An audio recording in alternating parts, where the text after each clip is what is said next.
Hello, my name is Kelly Tebow, and I'm with the New Jersey Center for Tourette Syndrome and Associated Disorders, and I will be your organizer for this evening. I would like to welcome you to our webinar on addressing perfectionism in youth, and thank you all for joining us. Before I introduce the speaker for tonight, I'm going to cover some housekeeping items with you. All participants are muted. If you have a question, please type it in the bottom of your question box and click send. You may send questions as often as you during the webinar. We'll have Dr. Scher answer the questions at the end of her presentation. We'll get to as many of your queries as time allows. And in addition, tonight's presenter is available to take your questions on the Wednesday webinar blog, which is accessed from our homepage under the heading Programs. This blog will be monitored for the next 7 days. Feel free to look and post questions as often as you like. Answers will be archived for future reference. If you missed part of the presentation or would like to watch it again, an archived version will be posted to our website tomorrow. We value your input, and in order to expand the webinar experience, in the future, we need everyone to fill out the survey at the end of the webinar. The New Jersey Center for Tourette Syndrome and Associated Disorders, its directors and employees assume no responsibility for the accuracy, completeness, objectivity, or usefulness of the information presented, nor do we endorse any recommendation or opinion made by any member or physician, nor do we advocate for any treatment. You are responsible for your own medical decisions. Tonight, we're welcoming Dr. Devora Scher for the first time. Dr. Scher has presented for NJCTS, but she brings with her an enthusiasm for her topic and a wealth of knowledge. She joined the Stress and Anxiety Services of New Jersey as a postdoctoral fellow after completing her internship at Kennedy Krieger Institute, Johns Hopkins School of Medicine. Formerly a middle school teacher, good luck on that one. She pursued her doctoral training at Rutgers University and Graduate School of Applied and Professional Psychology. Dr. Scher's practice experiences include a range of outpatient clinic settings, including New York Presbyterian Columbia University Medical Center, Queens Hospital Center, Kings County Hospital Center, and several public and private schools, where she delivered evidence-based interventions for youth and young adults with anxiety, OCD, tics, mood disorders. Welcome, Dr. Scher. We look forward to your presentation. Thank you, Kelly. And an extra thank you to Kelly because she will be manning the tech component here, which is not cooperating too well on my end. Thank you everyone for joining this evening, and a big thank you to NJCTS. They do such wonderful work, and I'm honored to present with them tonight. And we will talk about perfectionism in youth. And I understand that the audience just ranges in terms of caregivers, educators, and other disciplines. So hopefully examples and recommendations will cover whatever your role. Okay, so like many of you could, next slide, please. Like many of us here tonight, I have high standards for myself, for my performance. And as I was developing this presentation, I noticed urges to add more content, make changes, and more recently to rehearse. And I mindfully chose to relinquish those expectations because it would have contributed to a great deal of stress and other not so fun components. So instead, I'm choosing to hopefully give a worthwhile, informative, and imperfect presentation. Let's continue. So part of my training in perfectionism comes from Dr. Alec Pollard, Dr. Alana Kagan, Dr. Jonathan Grayson, a host of often OCD experts, and we'll talk about why OCD later. And Dr. Alec Pollard, though, starts one of his talks with this quote from Stephen Wright: In school, they told me practice makes perfect. Then they told me nobody's perfect. So then I stopped practicing. And this really begs the question, do we want to convey that practice makes perfect? A phrase, a quote that so often we've heard. Or do we want to convey maybe practice makes better or practice makes permanent, perhaps? So tonight's agenda, I guess, is twofold. One, I want to really explore common manifestations of adaptive and maladaptive perfectionistic behaviors in youth, and then we'll discuss skills, what to do, make an action plan. I'm someone who's pretty practical. I want you to come away with at least 4 overarching skills for how to really help when perfectionism reaches that maladaptive level.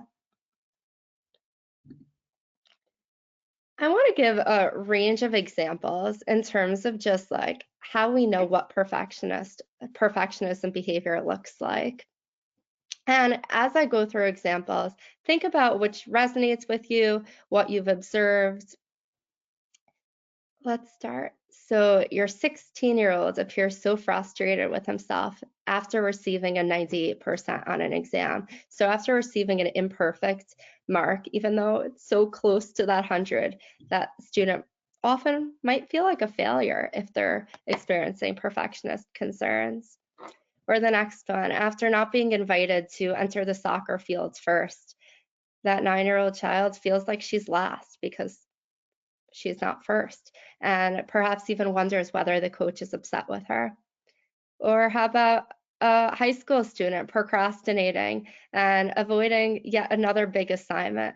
We find that procrastination is often a key hallmark of perfectionist behavior, and oftentimes it's a result of beliefs like, it's just really overwhelming to start an assignment if you believe that you need to reach that certain level of performance. Oftentimes, perfectionists are often overstudying, over-rehearsing, checking their emails, and checking the writing, the contents of their emails to ensure just no error. And similarly, the next example, right? So a 12-year-old is obsessing over a mistake. So there's a small error, just like maybe a small typo in one of our emails, and this 12-year-old is criticizing himself and dismissing all comments about his job well done. Oftentimes, perfectionists are asking for a lot of reassurance. Is this correct? Is this right? Is this safe? So teachers out there might hear that a lot. Can you check this? Your 7-year-old, next example, engages in frequent erasing and rewriting. I need my handwriting, I need my notes to be a certain way.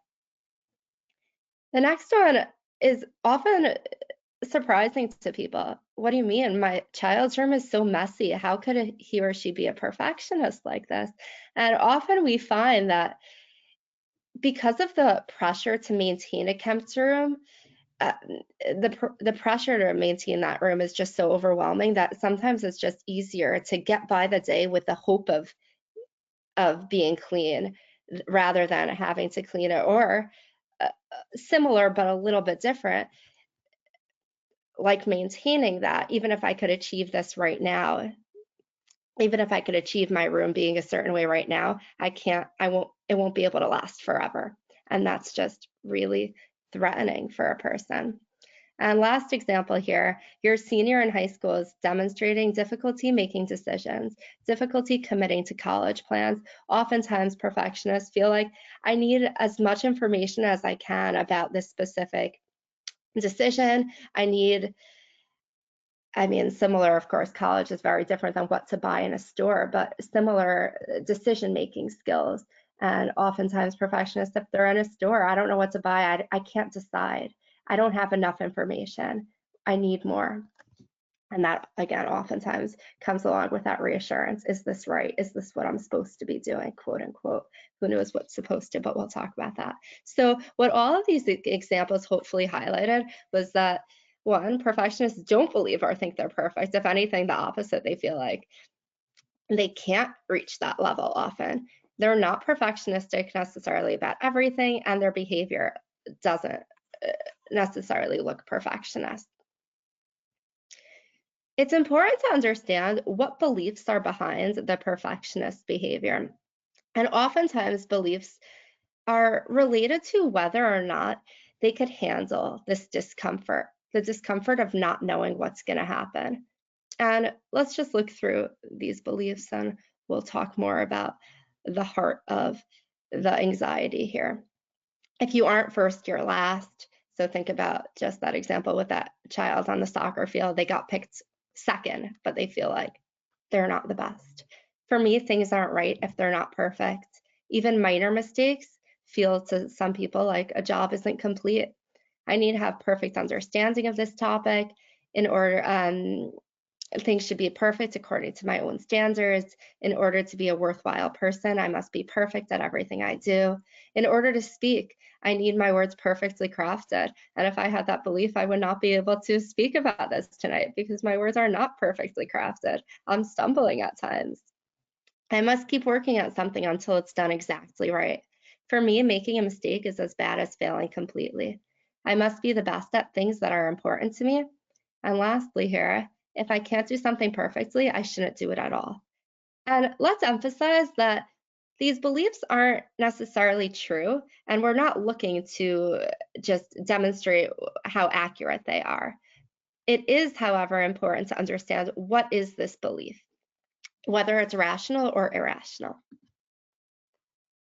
So here's a broad definition of perfectionism: a multidimensional personality disposition characterized by striving for flawlessness and setting exceedingly high standards of performance.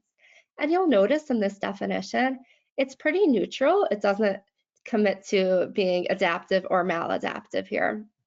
And we see that at times perfectionist strivings are wonderful. Next slide, please.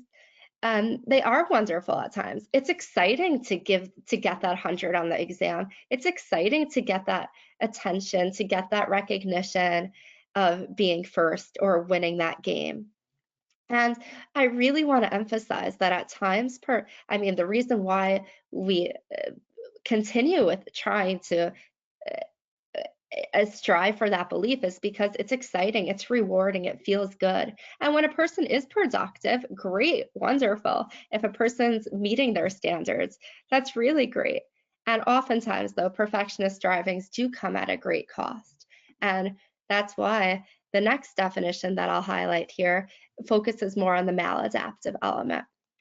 The setting of and striving to meet very demanding standards that are self-imposed and relentlessly pursued despite this causing problems. It involves basing one's self-worth almost exclusively on how well these standards are pursued and achieved. And you'll notice here, like I said, this is tapping more into the maladaptive components of the perfectionism. From here on, we'll use the word perfectionism to refer to the maladaptive components while recognizing that if there aren't, if there is an impairment, if there aren't great consequences, great negative consequences, then I'll emphasize that. And I imagine most of you are here because perfectionism is coming at a cost. So is perfectionism a diagnosis? The simple answer is no. Perfectionism is not a diagnosis as an isolated construct. Whether or not it should be is a different discussion. We do, though, often see it as part of an obsessive compulsive disorder presentation.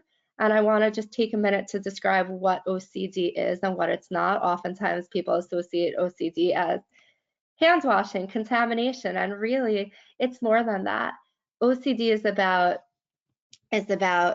thoughts and urges that are stuck in a person's mind and really just terrifying. It comes in different themes. So contamination is a theme, and there's more than that. So there's a theme of OCD called the not just right or the just right OCD, and that really taps into perfectionist concerns where it feels like there are these very severe thoughts and urges that come to a person's mind, telling them almost it has to be a certain way or else.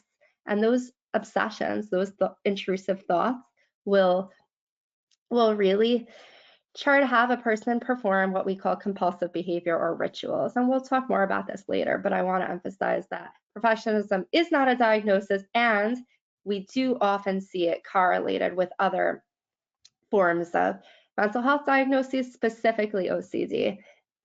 And let's continue.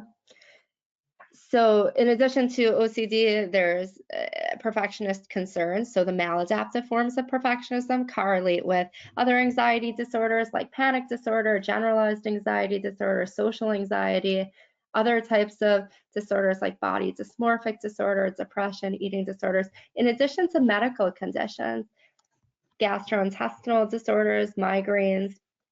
And one explanation for just why, we know that perfectionist concerns are just really stressful for people. They often contribute to a lot of loss of sleep, loss of time, fatigue. So it makes sense that a person wouldn't be able to care for themselves, and stress is correlated with mental health disorders. So here's another, I guess here is really about the perfectionist profile. Perfectionists often are engaging in all or nothing thinking. Think about the beliefs that I shared with you a few slides ago. If I don't get 100, if I'm not in first place, it's like I failed.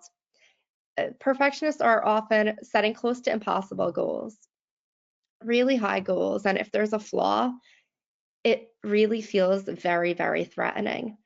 What's very interesting about perfectionists are that they maintain their goals despite their experience. So despite not being able to get that 100, get every question right, despite not being able to keep a room a certain way, they still have that goal for themselves often. And if they're failed, if they didn't meet that goal, instead of being able to say, hey, maybe my goal was a little too high, a little overwhelming, they're oftentimes attributing the failure to themselves being defective almost. There's a flaw within me. I'm just inherently flawed, as opposed to my goal is unrealistic. So they judge themselves oftentimes for exclusively based on the outcome, and oftentimes the process is neglected. So their studying, their effort, a host of external factors are often just minimized. And it's important to understand that oftentimes perfectionists are motivated by fear of the negative outcome as opposed to other positive motivators. So oftentimes perfectionists are playing not to lose. They're not playing to win the game. It's almost like the worst thing in the world for them is losing, that all their energy is, they have this tunnel vision and they're really focusing all their energy on not losing instead of other parts of the process, like having fun, like interacting with people. What's really, really interesting, research shows that setting higher goals actually does not maximize performance. Yet this is something that is so hard for perfectionists to realize. It actually leads to burnout. Sometimes maybe the perfectionist is able to be satisfied with their performance. Maybe sometimes they can achieve their goals, but consistent performance with close to impossible goals is just unrealistic for anyone. It's not possible. It leads to burnout. And in fact, mistakes are essential to the learning process, and that's really hard for perfectionists to realize.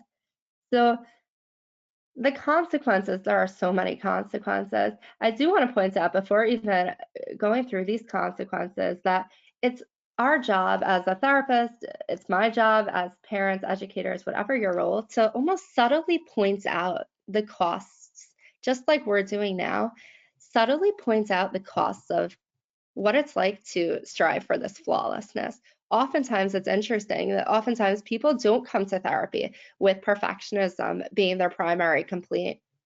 Maybe a parent or a teacher would point that out to me, but oftentimes that's really not what they're complaining about. And a few reasons why. One reason is that it's sometimes their standards are being met. So sometimes, usually they're not failing, they're not getting terrible grades, they're just really disappointed with themselves. So sometimes the self-criticism is a primary complaint, but oftentimes the perfectionist child feels that their standards, their beliefs are appropriate. And it feels irresponsible to relinquish their standard. Their fear of failure often, or whatever their specific form of that fear of failure is, it's just terrifying that it feels irresponsible to let go of their of this. And just a quick example, let's say I have an exam coming up, and I believe that in order to be properly prepared for the exam, I have to go through all the practice exams that my teacher or put out, or that if I'm in college or at grad school level, all the practice exams in the books I have to go through in order for me to feel prepared, because there's always more. If someone would tell me I did enough, you did enough, you're prepared, you're smart, it doesn't feel so convincing to me, because I have that belief that I have to go through everything. And what we find is that instead of arguing about the accuracy of the belief, instead of arguing with me whether or not you believe you would do the same thing as me, or whether or not I'm prepared or not, we actually shift the focus to the usefulness of the belief. How is that working for you? So instead of the accuracy, we're taking a look at the usefulness. And that's why I'm sharing this before looking at the consequences, because we're looking together at how is that working for you? Okay, so you have that belief that you feel you have to go through all the practice exams. Is that working? And oftentimes we find that actually, like I said, higher goals does not lead to better performance, stronger performance. So oftentimes there's academic or occupational decline that we could point out, loss of time. I need more sleep. You could point out you need more sleep before the exam. We oftentimes also find that people's reasoning is really weaker when they have close to perfectionist or unrealistic goals.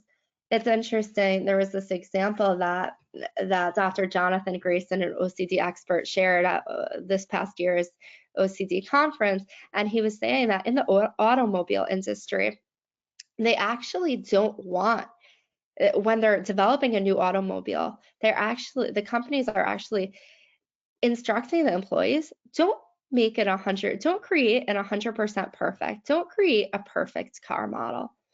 And the obvious question is, why not? You don't want the best car out there. And it's explained that it's just simply not worth it. It's too costly for them.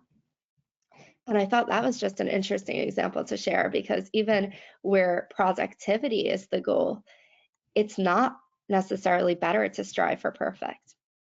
Of course, people are often more self-critical, and their self-esteem is often threatened when they have perfectionist strivings. And there's, of course, an impact. There's more attention. Sometimes there's withdrawal from family or loved ones. And there's just a disconnect, not only as a result of the time that it costs to pursue these goals, but oftentimes there's a disconnect because of the process of getting to the goals, or trying to get to these goals. So the goal here, and I'm noticing an imperfect slide over here with my title being a little cut off, and that's okay. So the goal here is how to really shift from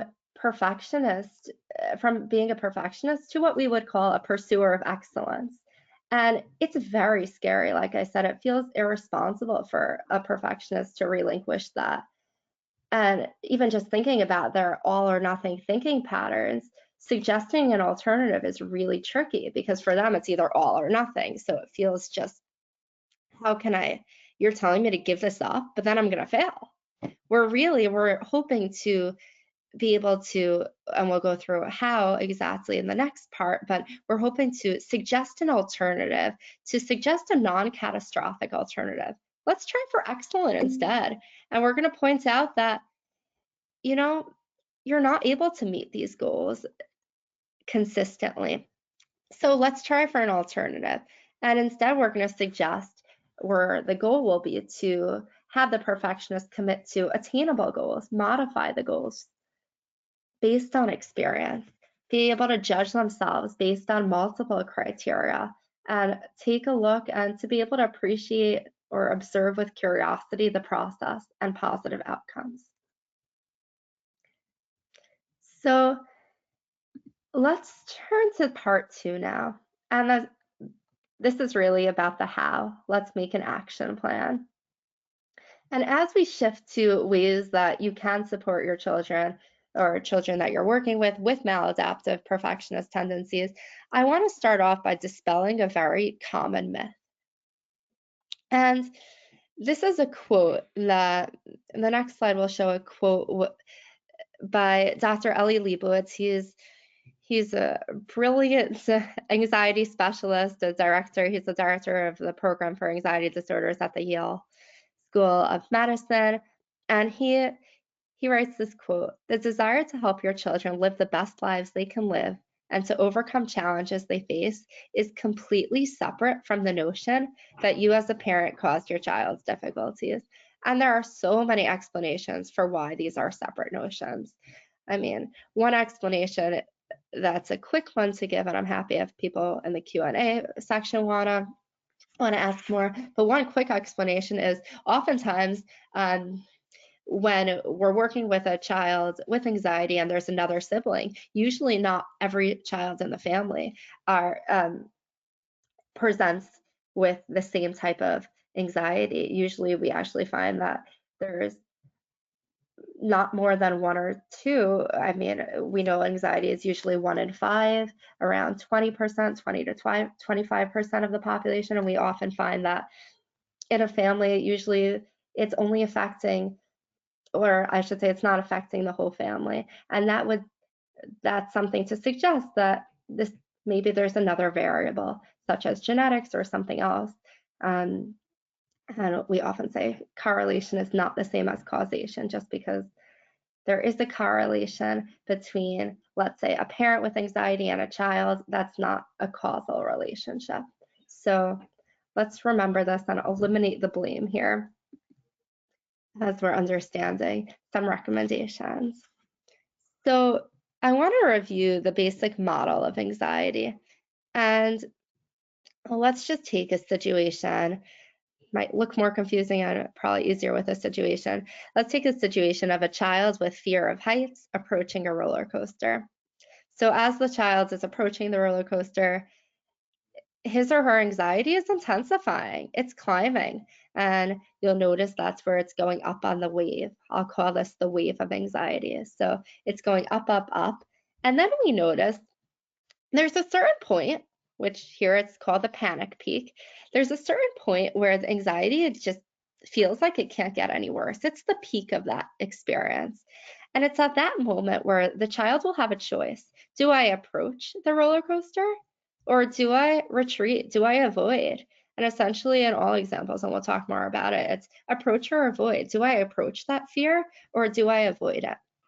And for this purpose, for now, let's say the child chooses to avoid it. It's too scary. They feel it's not the right time. They're not in the mood. So they're going to avoid it. And a few things happen pretty quickly when the child avoids that roller coaster. What does the child learn? First off, the child learns that I felt better. I felt this really great sense of relief. It felt good to turn around. I was feeling so uncomfortable on the line, and now I'm feeling so much better immediately. And that's what happens. Notice the steep drop. It's almost like it would reach here, the peak, and then there's that steep drop because it felt good quickly. The child also learns, though, that the reason why, or the child often thinks the reason why that it felt good is because I avoided it. If I wouldn't have avoided it, then I wouldn't feel good. And what's interesting here is that I mean, we could apply this to every situation, but let's, I guess, for now, look at the alternative. Let's say the child were to approach it. The child would have learned a few things as well. If the child would have chose to what we call ride that wave of anxiety, experience that discomfort when it's at its peak, they would have noticed a few things. One, the child might learn that anxiety doesn't persist. It doesn't last forever. I could handle something even if it's uncomfortable. I can ride this wave. The child also might learn that their specific fear might not happen, and that there's a few waves of thinking in terms of anxiety, but usually I'm comfortable saying this with kids, that let's say they were fearful of vomiting after the roller coaster. Not always will they vomit. The fear might happen. It's possible, but not probable. And then just really most importantly, the child is learning, I could handle this discomfort.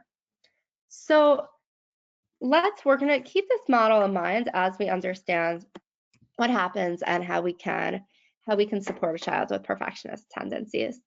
And oftentimes we find that us being really well-meaning people, you're here, you want to help, but sometimes we contribute to the avoidance cycle. We contribute to that avoidance, that allowing the child to turn around. And I guess I didn't really emphasize or say at all the longer term consequences of avoidance, which I'm sure all of you know, is that the next time the child will be on that roller coaster line, they'll be more likely to avoid because they're feeling like it felt good last time and maybe I can't handle that. Maybe that's just too much for me right now. And oftentimes we might contribute to that avoidance for several reasons. We want to reduce the child's distress in the moment. The child looks uncomfortable. We don't want the child in discomfort, so we'll try to rescue them. We'll try to encourage, it's fine. You don't have to go on the roller coaster. And especially in this example, it's benign. Why do they have to like every ride in the park? Another reason sometimes we contribute to avoidance is because maybe we worry that the child will fail or get hurt if we don't rescue them. At times, the child might be threatening to become disruptive. And lastly, and very honestly, it's uncomfortable for us. Usually, I don't know about you, but I'm uncomfortable. I'm anxious watching my daughter or child in discomfort. Maybe we want to reduce our guilt or anxiety. And majority of parents know that avoidance and other forms of rescuing isn't ideal. A majority of parents know that it's probably not the best way long term to handle the situation, but in the moment, research shows that parents are describing just not really knowing of an alternative.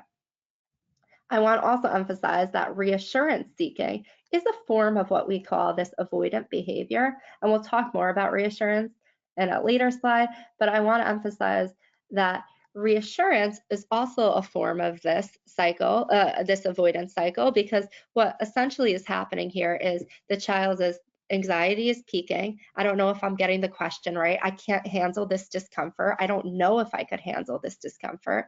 And that not knowing is really the heart of the fear, that uncertainty, difficulty, we call it, the difficulty tolerating the uncertainty. So again, to back up, the child's anxiety is building. They're taking the test. They don't know if they're getting that question right. If their anxiety is reaching that peak, and then the child is asking that teacher or educator for that reassurance. Did I get it right? Can you do anything possible for me to feel better about my performance, for me to not reach that level of uncertainty, for me to just feel like I got it right, for me to get that certainty? And oftentimes, what we know is that reassurance makes the child feel better, right? They're feeling good, so there's that immediate relief. And long term, they might attribute the reason why I was able to handle that was because I got that reassurance.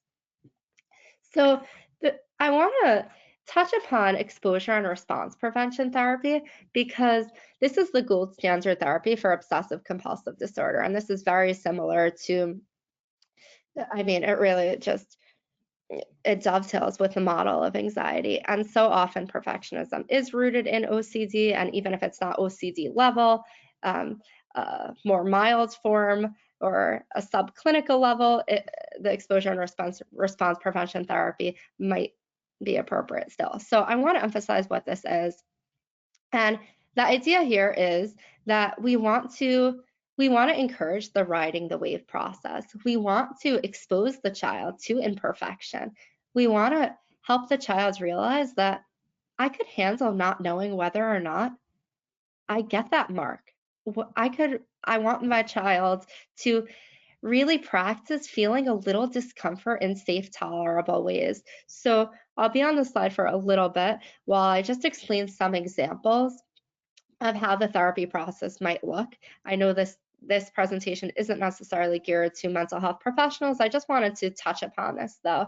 And again, so the goal of it is to expose the client to the imperfection.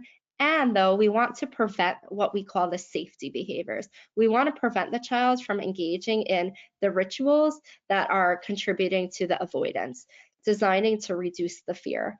So it's a very action-oriented therapy. We're not talking a child out of a concern. Instead, we're doing what we call behavioral experiments to see what might happen if we do X, Y, and Z. And the idea of it is we're allowing the unconscious mind to catch up with the conscious by talking to it with actions, not with words. So I'll give some examples. Not all of the examples will be relevant, of course, and I want to emphasize that the examples would be thoughtfully chosen based on the specifics of the child's fear. Specifically, we want to look at the feared outcome, what the child is afraid will happen, that consequence. So some examples of what I did last week, I'm just thinking off the top of my head. I might be practicing sending an imperfect email, reviewing an email only once before sending it. I might be having a parent and child practice resisting the urge to provide the reassurance or resisting the urge to seek the reassurance. We're going to be practicing performing activities just incorrectly or not right. On my end, I try to resist urges to rehearse. And if resisting an urge is too difficult, we're going to form a hierarchy. Maybe we're going to first start with delaying that urge. Maybe we're going to make a person's handwriting messy. Maybe oftentimes people are returning items from stores if they feel like there's a perceived flaw on the item. So maybe we'll keep it. So it's really about practicing sitting with that imperfect, that not just right feeling. So let's look at how you can help. And I'll divide the process. I guess there's going to be 4 overarching skills here. And some skills will overlap in terms of just the intention, the goal of it. And that's okay because just different things will resonate with different people. So next slide, please. So the first step is we're going to really want to express non-judgmental interest in understanding the child's behavior. I want to really understand the child's belief and the behavior. I probably should have added belief here in a way that offers, again, the non-judgmental piece. So I'm observing it with curiosity because I care, because I'm interested. And we'll talk about, there are 2 ways to get there. We'll talk about the LEMUR skills and the support statements now. LEMUR is an acronym. This was developed by Dr. Alana Kagan, and LEMUR is an acronym just for how to. I guess it's really more than one of these 4 skills, which is fine. We're going to first want to label the child's anxious or perfectionist feeling and belief, and then once that's established, we're going to express empathy and compassion without rushing to accommodate or minimize the child's distress. So that's where probably the peak of the model is. We're going to want to say something like, you look anxious and I'm sorry you feel that way. Or if that feels uncomfortable, you'll choose wording that works best for you. And I will say that as you're developing any new skill, just like walking or riding a bike, I mean, it might feel awkward at first, so you'll develop what feels more comfortable, and it's okay if it feels a little funky. So the next one, the M here, is model calm, non-anxious behavior. Model the behavior that you wish your child would practice, because actions speak louder than words. So we're not going to want to say something like, it looks like you're uncomfortable as you're pacing, looking at your clock for whatever, let's say you're running late for something. So you're going to want to model whatever you want your child to practice here, being mindful of your body language. The next piece here is using your skills, and this is where we'll talk about the pursuer of excellence skills that we're going to want to gently prompt. And lastly is about rewarding, and rewarding could be praise. It could be, of course, a tangible reward, but even praise is very reinforcing. And tonight, I just want you to be thinking about what you feel, even just now, in terms of this specific model, where you feel you're stronger and where you wish to develop more. Before I introduce the supportive statements, I want to highlight that there are 2 common pitfalls in the context of anxious parenting. And the 2 pitfalls, this probably should have been a slide, or when parents are just engaging in what we call a demanding parenting behavior, and the second is the protective behavior. And the demanding nature is just an example of that is you could push through that. There's nothing to be scared of. Just do it. That type of behavior we would characterize as more demanding, whereas the protective nature might be something like a child wants to stay home or avoid a big assignment, and the teacher or parent might say, okay, like that's fine, I'll call your teacher, I'll arrange that deadline extension, or that's okay, skip it, stay home today if you're not feeling. I want you to feel better. I don't want to see you in distress. So that's the protective nature. So the next skill, the crafting supportive statements, which we'll do now, it really addresses those two parenting styles that we find are usually not helpful in the long run. So support is made up of two ingredients, acceptance and confidence. And we want to convey acceptance and confidence here because we want the child to really feel like we understand their experiences.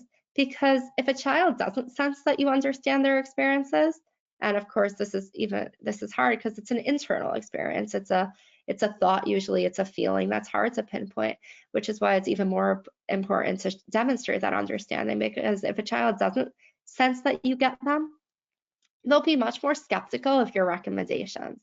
And their trust and of course your relationship with them is that much stronger when an acceptance stance is there. And acceptance is the idea of, it makes sense that you're scared. Your experience is understandable to me. I get it. And the next ingredient here is the confidence. And confidence is really about your belief in their abilities. So it's a great first step to demonstrate to a child that they're allowed to have their feelings, that you're able to sit and handle their feelings with them without falling apart. But the next ingredient, the confidence, is really important because you're going to want to gently prompt the use of the pursuer of excellence skills. You want to be able to empower them. And again, it's okay if it feels fake or awkward at first. I want to point out, I will go through some examples where we'll understand which ones are supportive. And again, support is made up of both of these ingredients. But before we go that, I want to emphasize support never feels demanding. Support never feels forceful.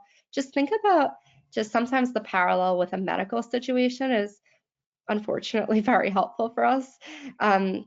Think about what you would say to a child with a sprained ankle. Would you say, all children can run, why can't you? Would it feel that forceful? Probably not. And sometimes it's just so much harder with mental health, where we feel like it's not external. It's not necessarily right in front of us. So let's go through some examples. So just due to time, I'm not going to read all of them, but I want you to just take a look through them. You just have to power through. You're fine. You can't be thinking about this right now. It's hard and you can do it. I get it. It's not easy for everyone. And let's go to the next slide, again, due to time. I want you to notice that some of these were neither contained acceptance or confidence, but what was containing both was the it's hard and you can do it. Let's continue. So similarly to how I identify the consequences of the child's concern, the impairment, I want you to feel comfortable pointing out, and again, this is about not evaluating the accuracy, whether or not you would engage in the same behavior, but rather the consequences. How is it working? And then the next part, step 3 here, is really about prompting these skills. How can we decrease all or nothing thinking? How can we modify the child's goals? How can we elicit other motivators, not just the playing not to lose? And reassurance seeking, we'll talk more about. We're going to try to replace that with support. And reducing procrastination, we're instead going to want to modify goals and perhaps use time limits, timers, and of course, reward charts if appropriate. We'll talk more about some of them, and I'll give some examples now.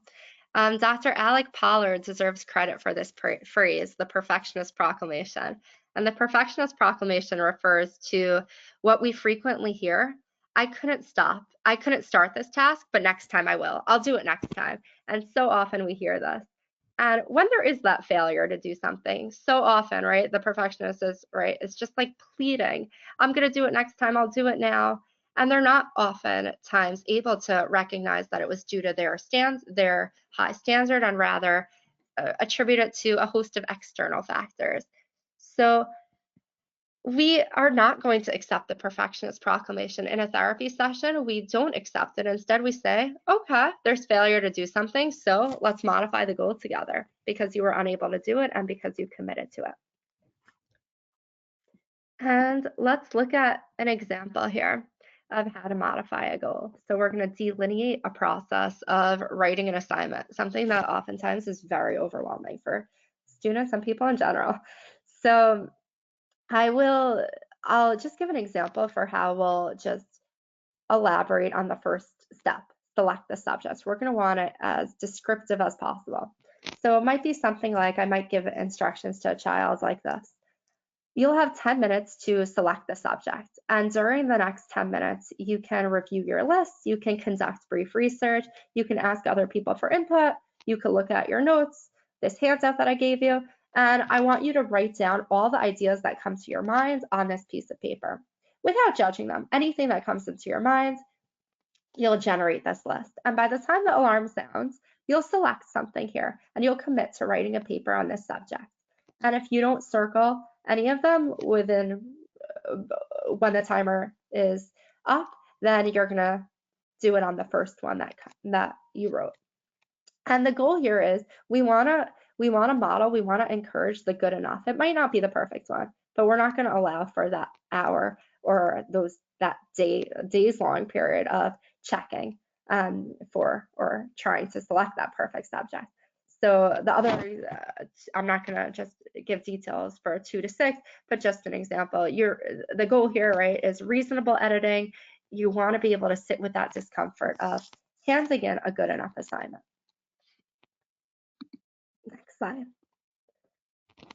The pursuer of excellent skills that we want to just encourage is really all of it's about, in the next slide, please, appreciating a curiosity stance, appreciating the work in progress. During the game, we want to be able to encourage the social aspects, not just the winning or losing. During the learning process, we want to encourage the learning, the making mistakes. We want to encourage people raising their hands, contributing in class, getting an imperfect answer, not having that perfectly crafted statement.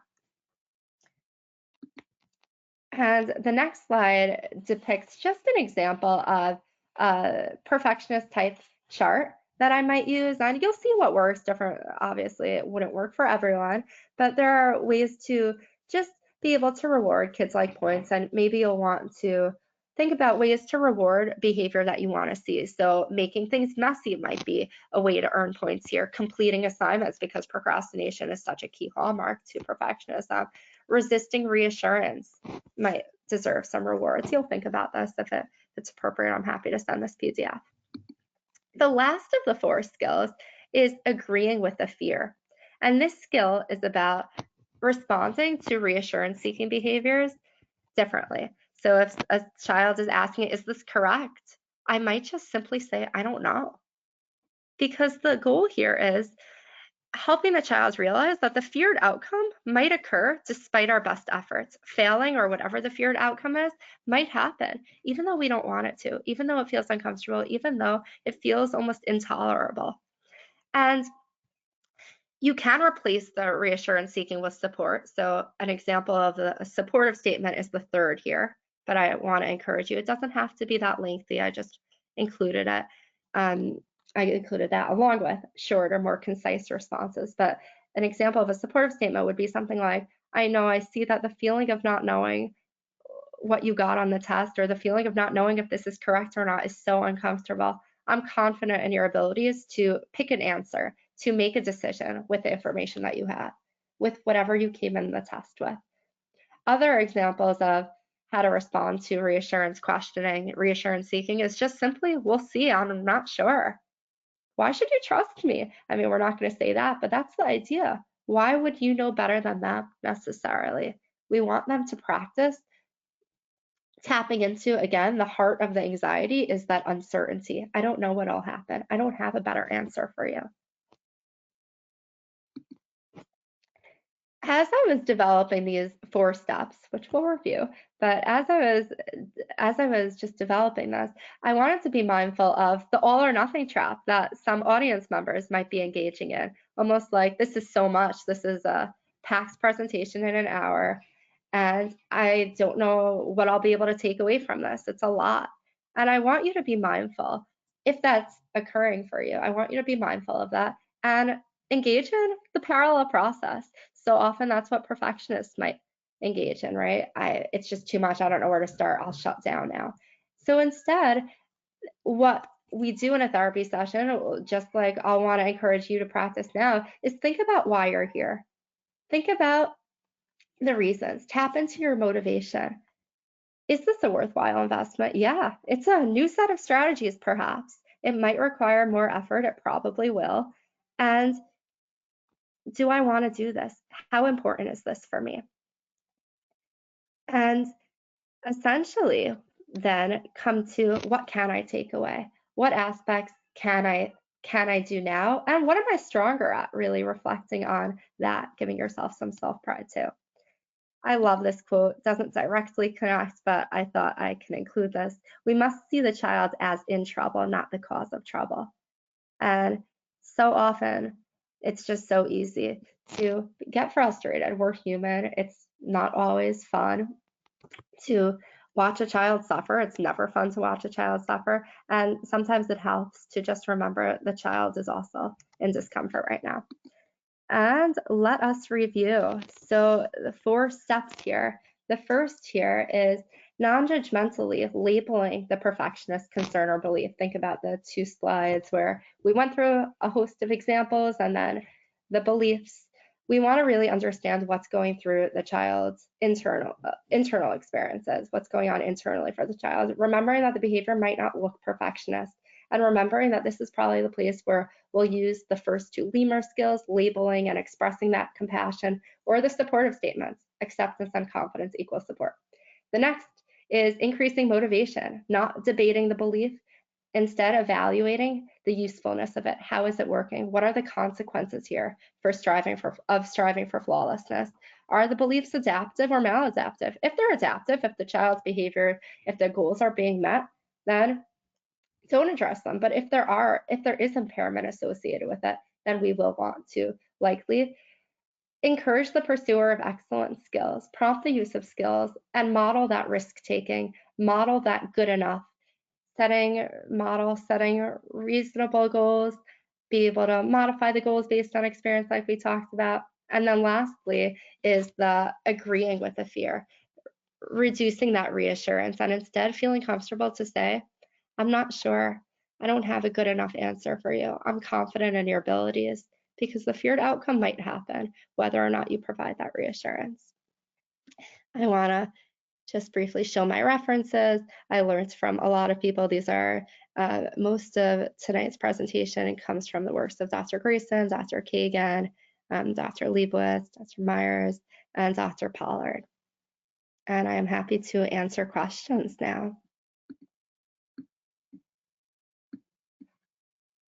Okay, sorry, took me a minute to unmute myself. That was a wonderful presentation, and thank you very much. We do have a few questions out there, but I want to let the audience know that at 8:30 we'll pause for about 15 seconds. You're welcome to leave at that time. You can, because we did commit to an hour, but the speaker will take questions after that. Yeah. So, but we'll pause at 8:30 and then restart the question and answer. So, listening to a student perseverate, sounding like a stammer or stutter, is it more of the part of the OCD, or should she be evaluated for disfluent speech? They also carry the diagnosis of autism and ADHD. It would be a little irresponsible for me to answer that definitively. I would recommend an evaluation. And it is definitely possible for OCD to come with that, just that hesitation that I need that perfect thing to come out of my mouth, but definitely I would recommend an evaluation. I'm not a speech and language pathologist. Okay, fair enough. Absolutely fair enough. um, Again, people, please feel free to put your questions in the question box and click send. We'll be happy to answer them as they come in. So earlier in the presentation, you said sometimes the the messy room could be be a perfectionist youth. And could you readdress that, because I didn't quite understand how that could be that. Yeah, absolutely. And it is not always. My room is not neat, and it is not due to my perfectionist beliefs. So, what we sometimes find, I mean, it's just really important to almost ask that child, right? So, why aren't you cleaning your room when I'm asking you to? But what we do sometimes find is that the pressure to maintain a kept room is just really overwhelming, that how can I start? I'm not going to be able to achieve that expectation. So similar, sometimes studying is an easier parallel, but I wanted to provide a range of examples here. So think about, I can't start, I'm going to procrastinate, I'm not going to begin that assignment because I might fail and I won't be able to study well enough. I won't be able to do well enough that I can't start. It's that same process. Again, it might not be. The child might not want to clean the room. A simple litmus test that we sometimes do is, I mean, let's try it. If it's just laziness or something else, lazy is a controversial word, I know. Try it. Let's do it right now and see, I guess, what comes up for the child. If you just ask them to elaborate on their internal experience, specifically just their thoughts. Okay. You talked about supportive statements. Yeah. Can you help us? Can you give some examples that teachers might use to motivate their students? Mm-hmm. Yeah.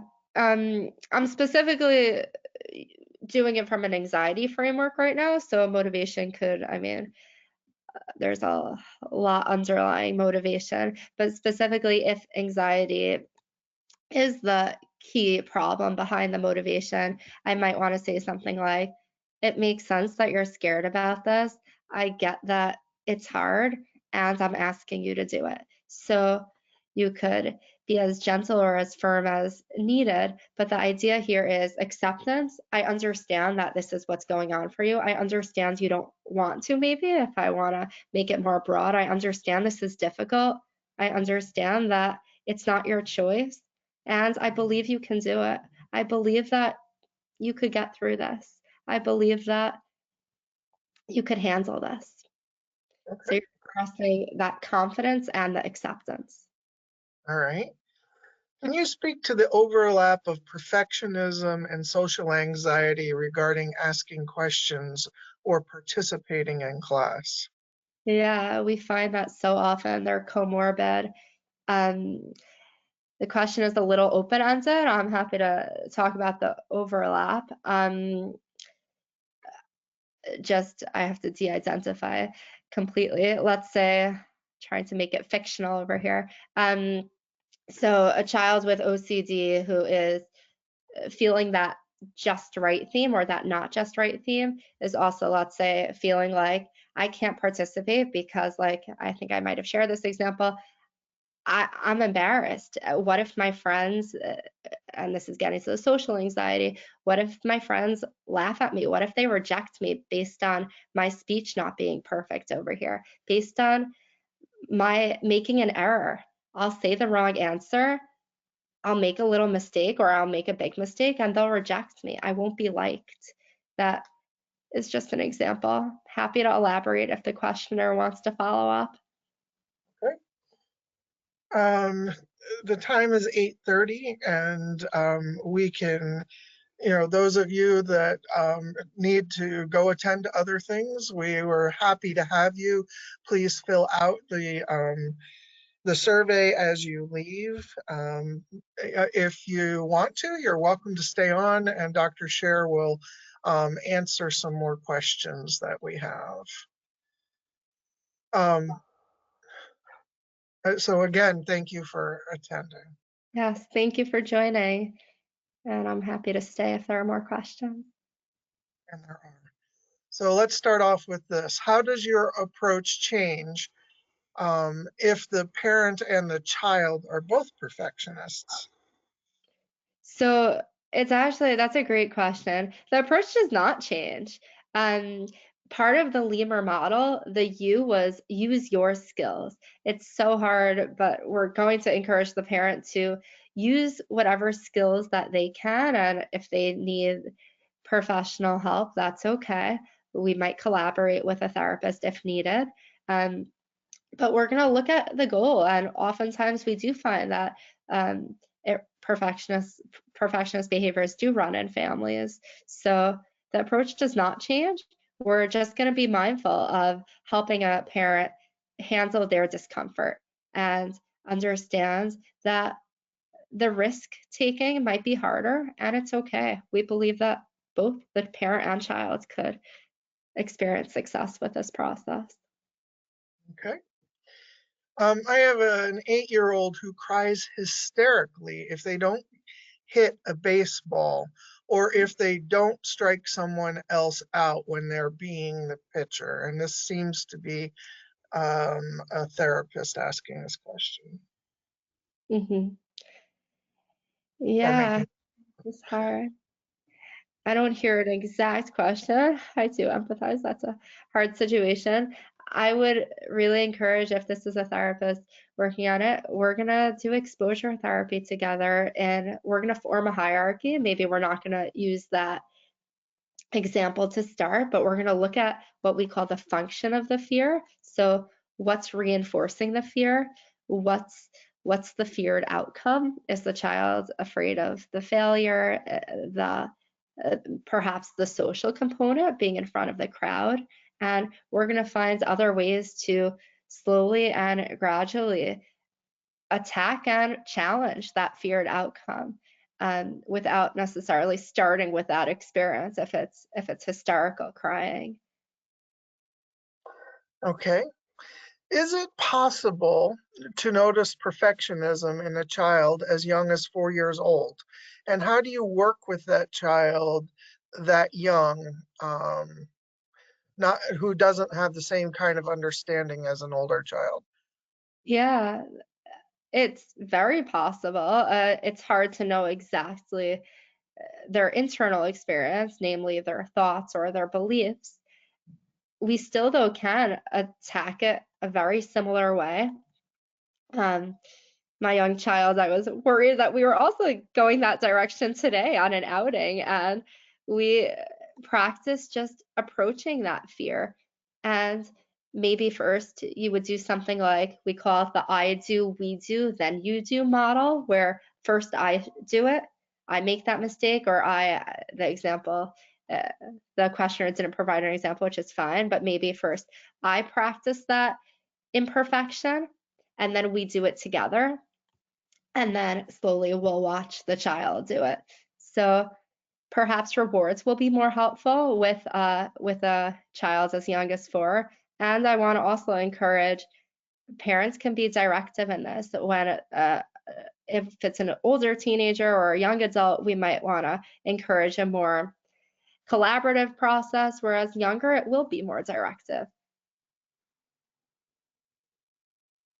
Okay, thank you. I'm sorry, I was also answering a question of how people can reach you. So they can reach you through the Stress and Anxiety Services of New Jersey. That is correct? Yeah, absolutely. That's fine. Okay, and where you're located in Union County? We have 2 locations. We're primarily utilizing telehealth. I'm currently exclusively telehealth. We're a practice with a bunch of psychologists, though there are some that are in person in East Brunswick and in Florham Park, New Jersey. Okay, great. Thank you very much.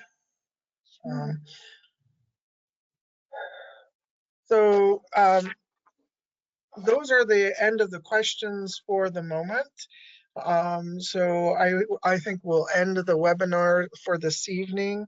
I'd like to thank you for joining us for this webinar on addressing perfectionism in youth.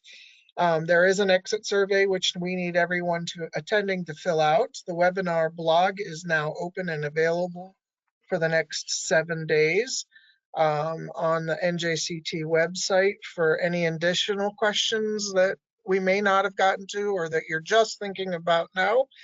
That website is www.njcts.org. And an archived recording of tonight's webinar will be posted to our website shortly. Our next presentation, Medication Management of Tourette Syndrome and Co-occurring Disorders, will be presented by Dr. Hurd and is scheduled for May 4th, 2022. This ends tonight's webinar.